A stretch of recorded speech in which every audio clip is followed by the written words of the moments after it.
Give it up for Ceda Xiong.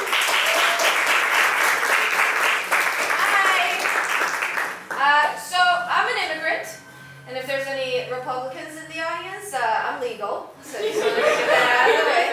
I'm the kind that came on an airplane, not the kind that came in the boat, you know. So this is what I knew about America when I was 8 years old. It was a place where my dad lived, and we've been trying to go there for 3 years. And my dad's coworkers in Ohio, they sent me this gift because they felt bad that our family had been separated for so long.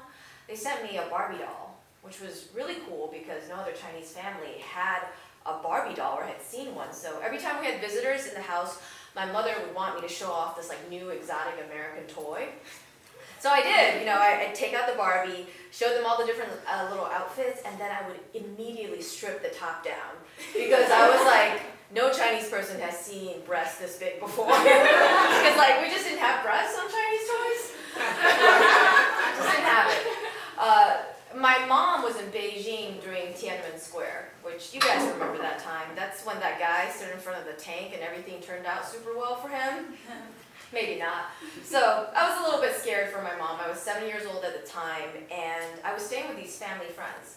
Here's the thing about Chinese people, and it's kind of cultural, which is that Chinese people are haters. Like in the Dave Chappelle hate sense. They hate it when other people have opportunities, and in this case, my family did. So the family friends I was staying with, in order to joke around with me as a 7-year-old girl, here are the jokes that they told me. It was, my mother had been taken by the government. That was one joke. Another joke was, I would never see my father again. Hilarious. The last joke was that I would have to live with these people forever. I felt like I was Chinese Harry Potter, just like trapped under the staircase. Weirdly enough, my savior came in the form of this white man who drank too much. Ted Kennedy. He was working on an immigration reform bill in the late 80s. I finally allowed my family to come here and leave all those haters behind, you know? Finally landed at Detroit International Airport. I was just so happy to be there. I was that classic, like, West Side Story, like, I want to be in America. Like, I was that immigrant, right? Like, I was just ready to leave 4,000 years of culture and tradition for better television and snacks, you know? Because in China, my favorite snack was called guo ba, which translates into burned rice at the bottom of the pot. My first night in America, my aunt baked a frozen Tombstone pizza, pepperoni, and I was like, oh my God, Tombstone kicks burned rice's ass. I mean, it was amazing. I was just like, right then and there, I was like, I know what I want on my tombstone. American citizen. Right after the pizza, my aunt follows it up with a gallon of ice cream. That's also incredible because in China, only restaurants had gallons of ice cream. But in America, you could purchase your own private gallon of ice cream. Oh my God! I mean, like, as a child, just the thought of living in the same vicinity as that much ice cream, I was just like going like, USA, USA, USA. My first year in America, my parents were just, they wanted to live in the suburbs because they both came from these really crowded cities in China. So they needed a car to get around in the Ohio suburbs. So my dad bought a 1980 Chevy Citation. A car brand so shitty, it sounded like you were getting a ticket. You know? Like, he bought it for $300. It didn't have a floorboard underneath the driver's seat, and as a child, because I watched the Flintstones, I was like, this car totally makes sense. So we had that terrible car, and they were just worried about getting our visa status our first year. Just in the immigrant community, that's all you would talk about is visas, your deadlines, if you needed a sponsor. Like, immigrants know about visa status like the back of their hand. Like, they could smell out an F1 visa like it was a bad fart, you know? Because like an F1 visa, that's like a work-only visa, no residency, so like, you don't want that. So my parents told me, don't worry about the visas, you focus on school. You kill it at American public school. And I did. I was crushing it at school because I was so good at math, Chinese public schools are much better at teaching math than America, just telling you right now. The only issue was that I was having trouble making friends. And that was because I was a teacher's pet. Very cool in China, not as cool here. Not as cool here. Like, nobody wanted to sit with a narc at lunch, right? I was really jealous of all those kids that had the subsidized lunches at school because I was like, oh, they get the hot lunch, you know? They get that French red pizza burned into a plastic bag, you know? It's really good looking. And I had like a crazy lunch because my mom didn't know how to make a good American lunch, so I conned her into letting me pack nothing but Little Debbie zebra cakes for months before she realized those cakes were making me like real fat. I was just like a really fat third grader. Here's another thing about being an immigrant is when you come into the country, they change your name because they have to change it to English. So my name in Chinese is Ceda, which means thinking and arriving. Kind of like a cool Chinese hipster name, right? Like Prosper or Apple or something. But when the immigration lady like translated my name into English, she just did it phonetically, so she spelled it S-I-D-A. No big deal. I was like, oh, this is cool. It's easy to spell, very cool. Except that in 8th grade, I was getting an MMR booster shot in the nurse's office, and I was just like holding my arm because, you know, whatever they injected, it hurts a lot. I'm sitting there nursing my wound, and I look up at the poster, and it's a poster of the saddest African baby I've ever seen in my life.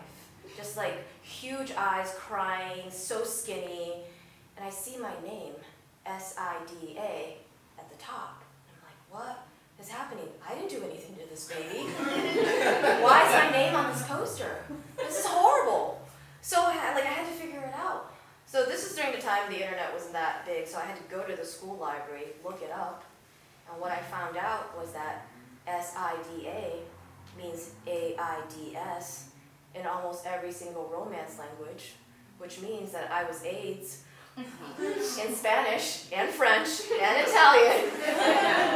Pretty much like 40% of the world I was AIDS in my English name. I was like, I am ruined. Okay? Because I thought I was killing it in America, but my name means AIDS. I was like, man, I am worse off than my friend June Poon. I thought she had it bad. But, you know, I knew June Poon. She's a real estate agent now. June Poon Realty. She didn't change her name. But I knew I had one way out. I had one way out, and that was if I was taking my citizenship test, I could change the spelling of my name. I was like, this is my way. I'm going to get out of this. Except that it was going to take 4 more years for me to get my citizenship papers just together. But I thought, you know, maybe I could finagle this so that I get my name changed right before college, because I don't want to go to college with my AIDS name, you know, like, that's horrible. I was supposed to attend college autumn of 2001. And you guys remember what happened in autumn of 2001, 9/11. So one fell swoop, I went from adorable student immigrant to potential terrorist threat. Started getting letters from Homeland Security instead of getting letters from the immigration department. So my potential interview kept getting pushed back further and further and further. And freshman year, I mean, it was horrible because like a lot of other Chinese kids, I was pre-med. But the knowledge that I was going to be Dr. AIDS, that was killing me with hilarity, you know. I was like really crying and laughing throughout my entire first year. But finally, I get my date for my citizenship test and ceremony. It's all supposed to be done together in one big shebang, right? So I got my dates in Louisville, Kentucky, and I was going to college in Chicago. My father, loving father that he is, bought his only daughter a Greyhound ticket from Chicago to Louisville. And if you didn't think the man with a Flintstone car was the cheapest man alive, surprise! This is how cheap my dad is. My dad is so cheap that he said he was taking us to an aquarium, but then he just took us to a fish market, and he was like, oh, Ceda, this is better because now you can eat the fish. I was like, Dad, you don't go to an aquarium to eat the fish, you go to an aquarium to look at the fish. And that was confusing for my father. He's like, I don't understand how you can look at an animal, not wonder what flavor he has.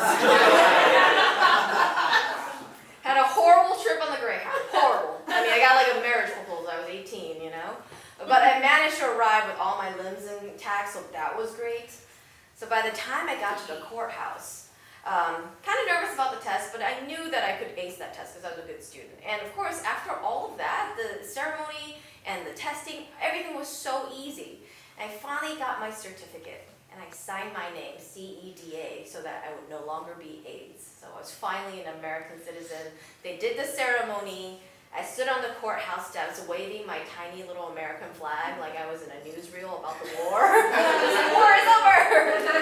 So happy. I looked around. Unfortunately, we were in downtown Louisville, Kentucky, an economically depressed city with almost nothing in the downtown area, except an adult bookstore and a supermarket right next to the courthouse.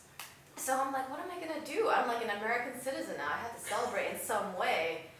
So that night, I celebrated with a large Tombstone frozen pizza, a gallon of ice cream, and an adult magazine, just like the